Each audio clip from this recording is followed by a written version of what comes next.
मधुबन के बाबा, मधुबन के बाबा मुरली वाले, आपका क्या कहना, आपका क्या कहना। ओम शांति। आज 9 दिसंबर 2022 के साकार मधुर महावाक्य हैं। आज मीठे मीठे बाप दादा बोले, मीठे बच्चे, तुम कर्म क्षेत्र पर आए हो पाठ बजाने, तुम्हें कर्म जरूर करने हैं। आत्मा का स्वधर्म शांति है, इसलिए शांति नहीं मांगनी है, स्वधर्म में टिकना है। बाबा कहते, मीठे बच्चे, तुम कर्म क्षेत्र पर आए हो पाठ बजाने, तुम्हें कर्म जरूर करने हैं। आत्मा का स्वधर्म शांति है, इसलिए शांति नहीं मांगनी है, स्वधर्म में टिकना है। बाबा ने आज प्रश्न पूछा कि बने बनाए ड्रामा को जानते हुए भी बाप तुम्हें कौन सी बात नहीं बतलाते, कारण क्या? और उत्तर में बाबा कहते कि बाप जानते हैं कल क्या होने वाला है, तो भी बताएंगे नहीं। ऐसे नहीं कल अर्थक्वेक होगी, यह आज ही बता दें। अगर बतला दे तो ड्रामा रियल ना रहे, तुम्हें सब कुछ साक्षी होकर देखना है। अगर पहले से ही पता हो तो उस समय तुम्हें बाप की याद भी भूल जाएगी। पिछाड़ी की सीन देखने के लिए तुम्हें महावीर बनना है, अचल अटोल रहना है। बाप की याद में शरीर छोड़े, इसके लिए परिपक्व अवस्था बनानी है। ओम शांति। ओम शांति का अर्थ बच्चों को समझाया है। मनुष्य कहते हैं मन की शांति चाहिए, वह कैसे मिले? इस पर शायद एक किताब छपी हुई है। बाप ने बच्चों को समझाया है कि तुम भी कहते हो ओम शांति। अब इसका अर्थ क्या है? कोई तो ओम का अर्थ भगवान समझते हैं। बाप भी कहते हैं ओम शांति। ओम शांति अहम यानी कि मैं आत्मा, फिर कहते हैं मेरा शरीर। तो आत्मा खुद ही कहती है ओम शांति, मेरा स्वधर्म है ही शांत, और रहने का स्थान भी निर्वाण धाम शांति धाम है। आत्मा खुद अपना परिचय देती है कि मैं शांत स्वरूप हूँ, फिर पूछने की दरकार ही नहीं रहती कि मन की शांति कैसे मिले। बाप भी कहते हैं ओम शांति। मैं भी परमात्मा हूँ, तुम सब बच्चों का बाप हूँ, शांति धाम में रहने वाला हूँ। तुम आत्माओं ने यहाँ शरीर धारण किया है पाठ बजाने, फिर मन की शांति का तो प्रश्न ही नहीं उठ सकता। ओम का अर्थ भी कोई नहीं जानता, इसलिए धक्के खाते रहते हैं मन की शांति के लिए। आत्मा जब अशरीरी है तो है ही शांत। शरीर में आने से कर्मेंद्रियां जरूर काम करेंगी, कर्म क्षेत्र पर जरूर काम करना पड़ता है, तो शांति पर कोई किताब बनाने की दरकार ही नहीं। यह तो सेकंड की बात है समझने की। आत्मा खुद ही कहती है ओम शांति, बाकी क्या चाहिए? कहाँ से शांति आएगी? आत्मा का देश शांति धाम है, अभी तो वहां जाकर बैठेंगे नहीं, पाठ जरूर बजाना है। वैसे ही परमपिता परमात्मा से जीवन मुक्ति पाने के लिए कोई किताब आदि की दरकार नहीं। ये तो सेकंड की बात है। किताब भक्ति मार्ग में बनाते हैं, न कि ज्ञान मार्ग में। फिर भी बाहर वालों को समझाने के लिए रियलिटी की जो समझानी है, सच्चे मन की शांति पर, सच्ची गीता पर लिखना पड़ता है। नहीं तो बुद्धि कहती है अपने को आत्मा निश्चय करो, सुख धाम और शांति धाम को याद करो, तो अंतमति सुगति हो जाएगी। बाकी यहाँ थोड़े मन की शांति हो सकती है। शांति धाम तो है निर्वाण धाम, जहाँ बाप भी रहते हैं और हम आत्माएं भी रहती हैं। रुद्र माला भी कहते हैं तो रुद्र ज्ञान यज्ञ भी एक ही है। ज्ञान सागर बाप ही ये ज्ञान सुना सकते हैं। बाकी ज्ञान तो बहुत प्रकार का है। साइंस का भी ज्ञान, कारीगरी का भी ज्ञान होता है, परंतु वह है व्यवहार की बातें। ज्ञान से मनुष्य बहुत अक्लमंद बनते हैं।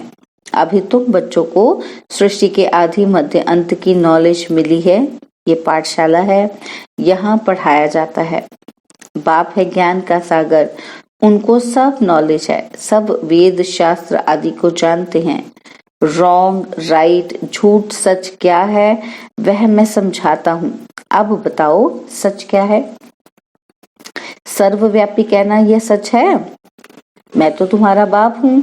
सर्वव्यापी से तो कोई ज्ञान मिल न सके, पुरुषार्थ हो न सके। सर्वव्यापी होकर क्या करें? खुद मालिक है। भगवान तो कभी पतित तो होता नहीं, वह तो जब चाहे वापस चला जाए। यहाँ तो पतित हैं, इसलिए वापस कोई जा ना सके। पतित बनने से सारा ज्ञान उड़ जाता है, बुद्धि मलिन हो जाती है, योग नहीं लगता, याद में विघ्न पड़ जाते हैं। इसलिए कोई भी पाप कर्म नहीं करना चाहिए, याद भी जरूर करना है। पाप के बिगर पुराने पाप कट नहीं सकते। ऐसे नहीं कि हरिद्वार में रहने से कोई पाप कर सकते हैं, नहीं, पाप तो करते रहते हैं। साधु संतों को अगर पता होता कि हमारा घर शांति धाम है तो वहां से होकर आते। बाबा तुमको सब साक्षात्कार कराते हैं, गोया तुम होकर आए हो। भक्ति मार्ग में भी साक्षात्कार होता है दिव्य दृष्टि से। तुम जब सत्युग में हो तो इन आंखों से लक्ष्मी नारायण को देखेंगे, वह भी तुमको देखेंगे। अभी साक्षात्कार में देखते हो, क्या देखते हो? बाबा के पास दिव्य दृष्टि की चाबी है, वह और किसी को मिल ना सके। बाबा ने समझाया है कि ये चाबी मैं किसी को भी नहीं देता हूँ, इनकी एवज में मैं फिर स्वर्ग की राजाई नहीं करता हूँ।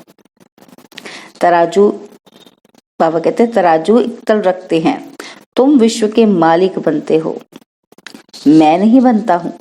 भक्ति मार्ग में जो साक्षात्कार करते हैं वह भी मूर्ति में थोड़ी ताकत है। बाबा कहते हैं कि मैं मनोकामना पूर्ण करने के लिए साक्षात्कार कराता हूँ। गणेश, हनुमान आदि जिसकी पूजा करते हैं तो साक्षात्कार मैं कराता हूँ, परंतु वो लोग समझते हैं कि परमात्मा सब में है, इसलिए मुझे सर्वव्यापी कह दिया है, उल्टा ज्ञान ले लिया। वास्तव में सब ब्रदर्स हैं, सब में आत्मा है।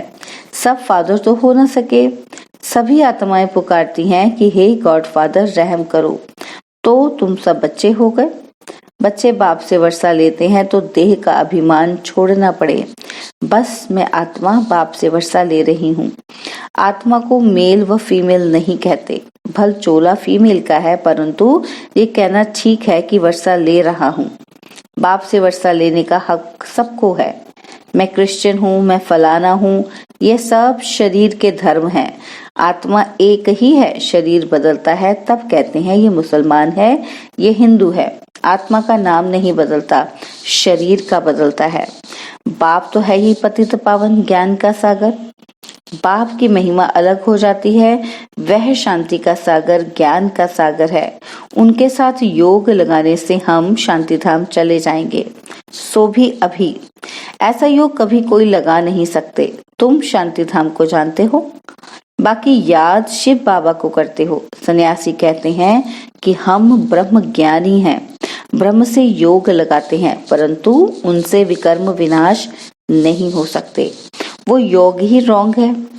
ब्रह्म अर्थात रहने का स्थान, ब्रह्म ज्ञानी अथवा तत्व ज्ञानी बात एक ही है। बाप कहते हैं यह इन्हों का भ्रम है, पतित पावन ब्रह्म नहीं हो सकता। आत्माओं का बाप शिव है, उनको ही पतित पावन कहा जाता है, बाकी वापस तो कोई जा नहीं सकते।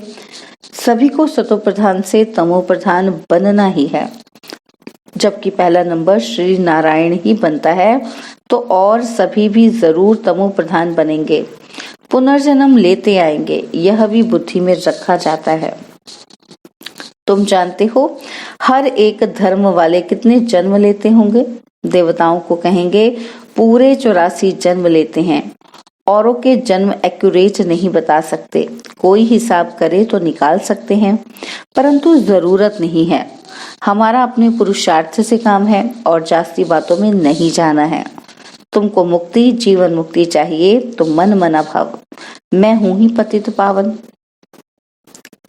बाबा कहते आकर तुमको राय योग सिखाता हूँ। पतित पावन जरूर कलयुग अंत में आएगा, ना कि द्वापर में।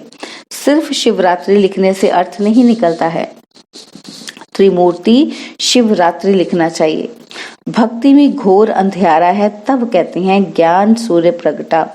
जरूर कलयुग का अंत होगा, रोशनी है सतयुग में। बाप जरूर संगम पर आएगा। सब पतित बने तब तो बाप आकर पावन बनाए, क्योंकि सबका कनेक्शन है ना। बहुत सन्यासी लोग भी कहते हैं कि मन की शांति कैसे होगी, आत्मा का स्वधर्म ही शांत है। जैसे भारतवासी देवी देवताओं को भूले हुए हैं, वैसे आत्मा भी अपने स्वधर्म को भूली हुई है। आत्मा ही जानती है मुझे रावण ने अशांत किया है। यह ज्ञान अभी मिला है। यहाँ तो शांति कभी मिल नहीं सकती। शांति धाम में ही शांति मिल सकती है। वहां तो सबको जाना है। हम शांति धाम में जाएंगे, फिर आएंगे सुख धाम में। दूसरे धर्म वालों को शांति अधिक मिलती है, हमको सुख अधिक मिलता है। उनको ना इतना सुख ना दुख मिलेगा। यह है डिटेल की बातें। कोई ने लक्ष्य को अच्छी रीति पकड़ लिया है, वह भी काफी है। घर में रहते बाप और वर्षे को याद करते रहो, परंतु प्रजा नहीं बना सकेंगे। जो प्रजा बनाएंगे वही राजा रानी मालिक बनेंगे। मेहनत है ना। प्रोजेक्टर पर समझाना सहज है। बड़े बड़े आदमियों को निमंत्रण दे, उनको समझाना चाहिए। तुम बच्चे बहुतों का कल्याण कर सकते हो। यह भी नए तरीके निकल रहे हैं। अंग्रेजी में भी प्रोजेक्टर स्लाइड्स विलायत में जाकर दिखला सकते हो। यह गोला आदि जब देखेंगे तो समझेंगे कि यह है भारत की फिलॉसफी। यह नॉलेज बाप ही दे सकते हैं।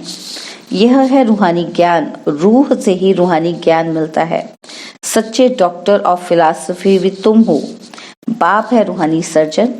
रूह को इंजेक्शन लगाते हैं। तुम्हारा है सब गुप्त। वे लोग तो बैठ शास्त्र आदि पढ़ते हैं तो उनका बहुत मान होता है। वह रूहों को पतित समझते नहीं, निर्लेप कह देते हैं। तो सच्ची सच्ची नॉलेज तुम ही दे सकते हो। यह भी समझाया है, वह है हद का सन्यास, तुम्हारा है बेहद का सन्यास। जो बेहद का बाप ही सिखलाते हैं वह है हठ योग और यह है राजयोग। वो हठ योग से कर्मेंद्रियों को वश करना चाहते हैं और तुम राजयोग से कर्मेंद्रियों को वश करते हो। बहुत फर्क है। अब बाप द्वारा तुम नॉलेजफुल बनते जा रहे हो, परंतु बनेंगे नंबरवार पुरुषार्थ अनुसार। ऐसे बाप के साथ कितना लव रहना चाहिए। यह है गुप्त लव। आत्मा भी गुप्त है। आत्मा जानती है। क्या जानती है आत्मा? कि हमको बाबा मिला है, दुख से छुड़ा रहे हैं। बाबा आपने तो कमाल की है। कल्प कल्प आप हमको ज्ञान देते हो, हम फिर भूल जाते हैं। बाप कहते हैं, हाँ बच्चे, हमने तो कहा था कि ये ज्ञान प्रायलोप हो जाएगा। सत्युग में ये नॉलेज नहीं रहेगी। ये सब ड्रामा बना हुआ है। जरा भी फर्क नहीं पड़ सकता। बना बनाया ड्रामा है। जो कुछ होता है साक्षी होकर देखते चलो। विनाश होना है, स्थापना होनी है, साक्षी होकर देखना है। समझो, कल अर्थक्वेक होती है तो ऐसे नहीं कि मैं बताऊंगा कि ये होना है, फिर तो सब प्रबंध कर लें। साक्षी होकर देखते चलो। मूल बात है मुझे याद करो, नहीं तो मुझे भी भूल जाएंगे। तुम बच्चों को महावीर बनना है। महावीर महावीरनी को God of knowledge, goddess of knowledge कहा जाता है। गॉड ही राजयोग सिखलाए महावीर बनाते हैं। पिछाड़ी में जब अर्थक्वेक आदि होगी उस समय महावीर बना चाहिए। अभी तो तुम पुरुषार्थी हो। अचल अडोल रहना पड़े और साथ साथ बाबा की याद में मरे तो बहुत अच्छा। जो ज्ञान में अचल अडोल होंगे वह बैठे बैठे शरीर छोड़ेंगे और फिर कर्मातीत अवस्था में जाकर सर्विस करेंगे। बच्चों को परिपक्व अवस्था में शरीर छोड़ सूक्ष्म वतन में जाकर फिर नई दुनिया में आना है। अच्छा, बच्चों को सदैव अपना चार्ट देखना है, जो हम बाबा से पूरा वर्षा पाएं। कोई भी बात में संशय में आकर पढ़ाई कभी नहीं छोड़नी चाहिए। बाबा बार बार कहते हैं कि मुझे याद करो तो विकर्म विनाश होंगे। अच्छा, मीठे मीठे सिकिलते बच्चों प्रति माता पिता बाप दादा का याद प्यार और गुड मॉर्निंग। रूहानी बाप की रूहानी बच्चों को नमस्ते। हम रूहानी बच्चों के रूहानी बाप दादाजी को दिलवा जान सिखवा प्रेम से नमस्ते। ओम शांति। प्यारे बाबा, मीठे बाबा, मेरे बाबा, शुक्रिया बाबा, शुक्रिया बाबा, शुक्रिया बाबा। धारणा के लिए मुख्य सार है। पहला पॉइंट है, किसी भी बात में संशय बुद्धि बंद पढ़ाई नहीं छोड़नी है, अपनी स्थिति अचल अडोल बनानी है, एक बाप से सच्चा लव रखना है। सेकंड पॉइंट है, अपना टाइम विस्तार की बातों में वेस्ट नहीं करना है, बुद्धि किसी भी कर्म में मलिन ना हो, इसका पूरा ध्यान रखना है। बाबा ने आज वरदान दिया, मनसा वाचा कर्मणा और संबंध संपर्क में पवित्रता की धारणा द्वारा परम पूज्य आत्मा भव। मनसा वाचा कर्मणा और संबंध संपर्क में पवित्रता की धारणा द्वारा परम पूज्य आत्मा भव। पवित्रता सिर्फ ब्रह्मचर्य नहीं, लेकिन मनसा संकल्प में भी किसी के भी प्रति नेगेटिव संकल्प ना हो, बोल में भी कोई ऐसे शब्द ना निकले, संबंध संपर्क भी सबसे अच्छा हो, किसी में जरा भी अपवित्रता ना हो, तब कहेंगे पूज्य आत्मा। तो पवित्रता के फाउंडेशन को चेक करो, सदा स्मृति में रहे कि मैं परम पवित्र पूज्य आत्मा इस शरीर रूपी मंदिर में विराजमान हूँ। कोई भी व्यर्थ संकल्प मंदिर में प्रवेश नहीं कर सकता। स्लोगन है, अपने भविष्य को स्पष्ट देखने व जानने के लिए संपूर्णता की स्थिति में स्थित रहो। अपने भविष्य को स्पष्ट देखने व जानने के लिए संपूर्णता की स्थिति में स्थित रहो। ओम शांति। और अब यह एक बहुत अच्छी वीडियो भी जरूर देखें।